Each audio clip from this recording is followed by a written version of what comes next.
Okay, chapter 4. Mean old Mr. Krupp. Did you see that old guy looking out the window up there? That's Mr. Krupp, the principal. Now, Mr. Krupp was the meanest, sourest old principal in the whole history of Jerome Horrocks Elementary School. He hated laughter and singing. He hated the sound of children playing at recess. In fact, he hated children altogether. And guess which two children Mr. Krupp hated most of all? You guessed it, George and Harold. You're right. Mr. Krupp hated George and Harold. He hated their pranks and their wisecracks. He hated their silly attitudes and their constant giggling. And he especially hated those awful Captain Underpants comic books.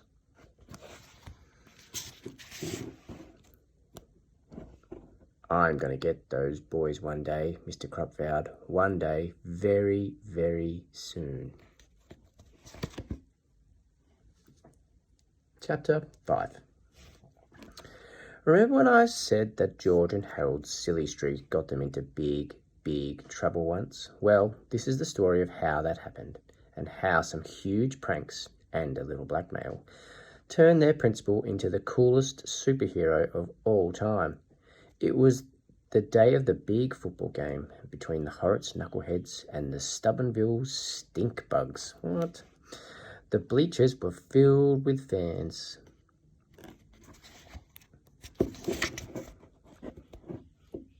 The cheerleaders ran onto the field and shook their pom-poms over their heads. A fine black dust drifted out over their pom-poms and settled all around them. "Give me a K," shouted the cheerleaders. "K," repeated the fans. "Give me an N," shouted the cheerleaders. "N," repeated the fans. "Give me an achoo," sneezed the cheerleaders. "Achoo," repeated the fans.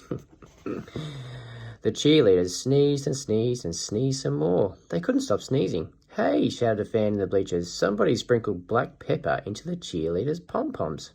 "I wonder who did that?" asked another fan. The cheerleaders stumbled off the field, sneezing and dripping with mucus, as the marching band members took their places. But when the band began to play, steady streams of bubbles began blowing out of their instruments. Up and down the field, the marching band slipped and slid, leaving behind a thick trail of wet, bubbly foam. "Hey," shouted a fan in the bleachers, "somebody poured bubble bath into the marching band's instruments." "I wonder who did that?" asked another fan. Soon, the football teams took to the field. The knuckleheads kicked the ball up, up, up, and up went the ball. Higher and higher it went. The ball sailed into the clouds and kept right on going until nobody could see it anymore. "Hey," shouted a fan in the bleachers, "somebody filled the game ball with helium." "I wonder who did that?" asked another fan. But the missing ball didn't make any difference, because at the moment the knuckleheads were rolling around the field, scratching and itching like crazy. "Hey," shouted the coach, "somebody replaced our deep heating muscle rub lotion with Mr. Prankster's extra scratchy itching cream." "We wonder who did that?" shouted the fans in the bleachers.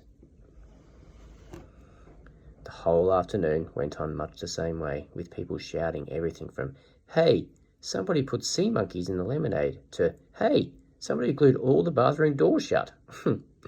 Before long, most of the fans in the bleachers had gotten up and left. The big game had forfeited, and everyone in the entire school was miserable.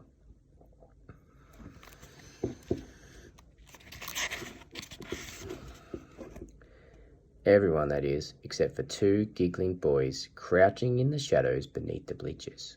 "Those were our best pranks yet," laughed Harold. "Yep," chuckled George. "They'll be hard to top, that's for sure."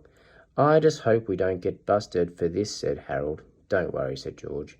"We covered our tracks really well. There's no way we'll get busted." Chapter 6. Busted. The next day at school, an announcement came over the loudspeakers. "George Beard and Harold Hutchin, please report to the Principal Krupp's office at once." "Uh-oh," said Harold. "I don't like the sound of that." "Don't worry," said George. "They can't prove anything." George and Harold entered Principal Krupp's office and sat down on the chairs in front of his desk. The two boys had been in his office together countless times before, but this one was different. Mr. Krupp was smiling. As long as George and Harold had known Mr. Krupp, they had never, ever seen him smile. Mr. Krupp knew something. "I didn't see you boys at the big game yesterday," said Mr. Krupp. No," said George. "We weren't feeling very well." "Yeah," Harold stammered nervously. "We went home." "Ah, that's too bad," said Principal Krupp. You boys missed a good game." George and Harold quickly glanced at each other, gulped, and tried hard not to look guilty. "Lucky for you, I have a videotape of the whole thing," Mr. Krupp said. He turned on the television in the corner and pressed the play button. A black and white image appeared on the TV screen. It was an overhead shot of George and Harold sprinkling pepper into the cheerleaders' pom-poms. Next came a shot of George and Harold pouring liquid bubble bath into the marching band's instruments. "How do you like the pre-game show?" asked Mr. Krupp with a devilish grin. George eyed the television screen in terror. He couldn't answer. Harold's eyes were glued to the floor. He couldn't look. The tape went on and on, revealing all of George and Harold's behind-the-scenes antics. By now, both the boys were eyeing the floor, squirming nervously and dripping with sweat. Mr. Krupp turned off the TV. "You know," he said, "ever since you boys came to this school, it's been one prank after another. First you dissected frogs in the jello salad at the parent-teacher banquet. Then you made it snow in the cafeteria. Then you rigged all the intercoms so they could play Weird Al Yankovic songs full blast for 6 hours straight. For 4 long years you two have been running amok in this school, and I've never been able to prove anything. Until now." Mr. Krupp held the videotape in his hand. "I took the liberty of installing tiny surveillance cameras all around the school.